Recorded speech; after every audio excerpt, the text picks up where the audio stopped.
Welcome back to Marhaba kids mall Islampura Malegaon. Designer में नया collection add हुआ है। मानव समाचार, मानवता के हक में। All India Muslim personal law board के सदर मौलाना खालिद सैफुल्लाह साहब,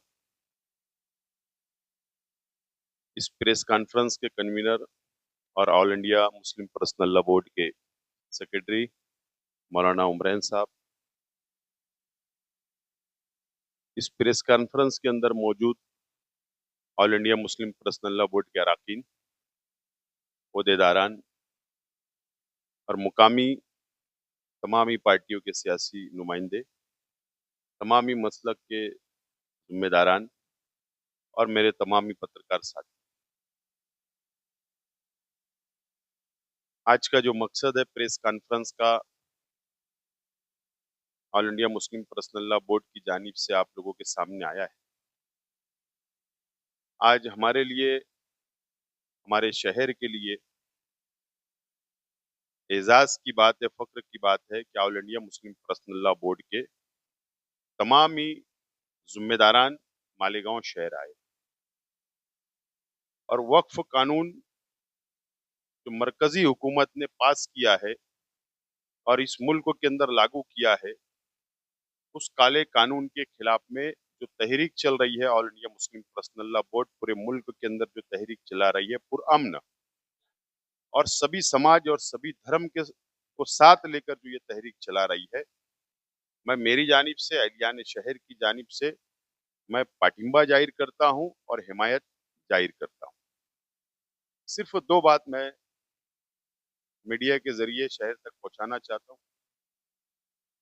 मरकजी हुकूमत ने ये जो काला कानून लाया है, वक्फ अमेंडमेंट बिल, 2014 से आज तक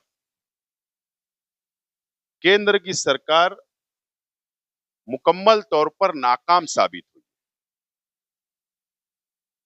वादे बहुत बड़े बड़े की, लेकिन मुकम्मल तौर पर नाकाम साबित हुई। और जब कोई राज्य का इलेक्शन आता है और जो बड़े राज्यों का जब इलेक्शन आता है तो केंद्र सरकार ऐसे कानून लाती है जो हिंदू और मुसलमानों को अलग करके अपना वोट बैंक बनाने की कोशिश करती है। और इसीलिए बिहार का इलेक्शन सामने है और कई राज्यों का इलेक्शन सामने है, उसको सामने रखते हुए ये कानून लाई है ताकि हिंदू और मुसलमान अलग हो जाए। यही उसका साफ तौर पर मकसद है। हम ये काले कानून की निषेध निषेध करते हैं, निंदा करते हैं और इस देश के अंदर संविधान को बचाने के लिए जो हर धर्म, हर जात, हर बिरादरी को संविधान ने जो अधिकार दिया है कि हम हमारे मजहब से रह सकते हैं, जी सकते हैं, उस संविधान को बचाने के लिए all India Muslim personal law board ने जो ये तहरीक चलाई, मालेगांव शहर, हिंदू, मुस्लिम, सिख, ईसाई, हम सब इनके साथ में रहेंगे। धन्यवाद। समाजवादी पार्टी की तरफ से मुस्लिम पर्सनल लॉ बोर्ड का इस्तकबाल करता हूं कि वो मालेगांव शहर आए और इस तहरीक में जब पार्लियामेंट में बिल पास हुआ तो संविधान को बचाने के लिए और वक्फ का कानून जो है वो मुसलमानों के खिलाफ रहा।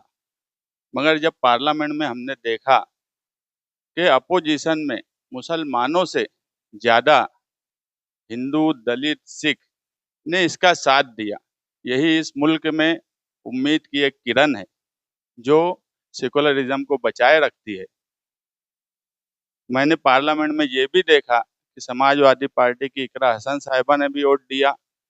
वो एक मुसलमान होने के लिए उनकी जिम्मेदारी थी, मगर मुझे खुशी हुई अखिलेश यादव, धर्मेंद्र यादव, अयोध्या से चुन के आने वालों ने जब उस बिल के खिलाफ वोट दिया, क्योंकि यही उम्मीद की एक किरण है।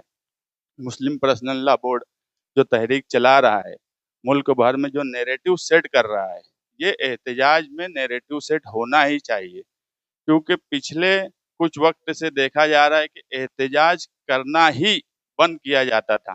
कि कोई फैसला हो गया तो एहतजाज से क्या होगा। लड़ाई सुप्रीम कोर्ट में भी होना चाहिए, लड़ाई सड़क पर भी होना चाहिए।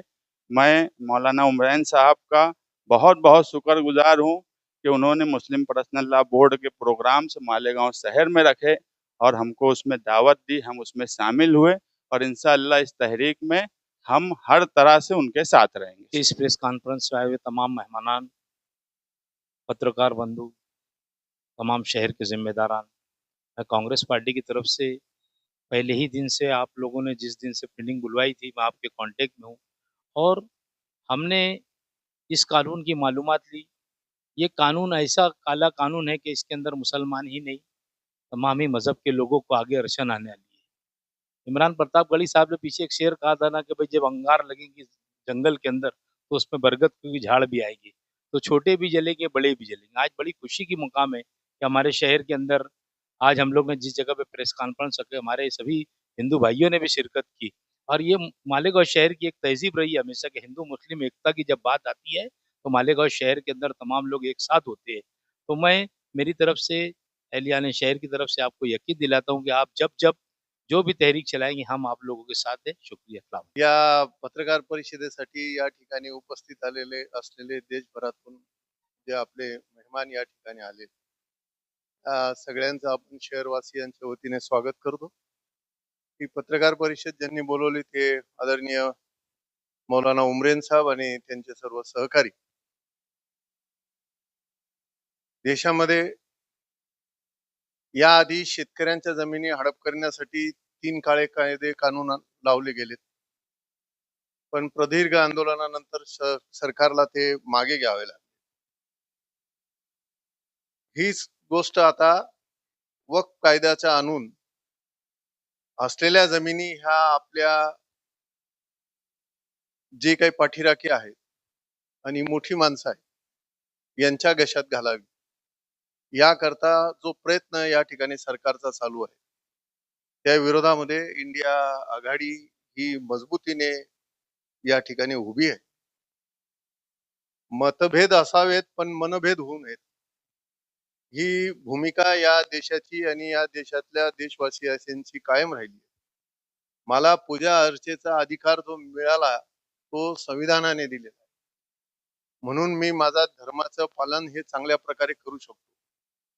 त्या संविधानाची जर अवहेलना या ठिकाणी जर होत असेल तर या देशाचा नागरिक म्हणून मला या संविधानाच्या रक्षणासाठी आणि त्याने बहाल केलेल्या अधिकारासाठी या सगळ्या गोष्टीला विरोध करण्यासाठी उभं राहिलं पाहिजे. हे असं मी एक देश कर्तव्य या ठिकाणी समजतो आणि हे जे आंदोलन या ठिकाणी चाललेलं आहे या आंदोलनाला पुन्हा एकदा इंडिया आघाडीच्या वतीने आम्ही सारे जण या ठिकाणी त्यांच्या सोबत आहोत हे या ठिकाणी आम्ही दर्शवतो.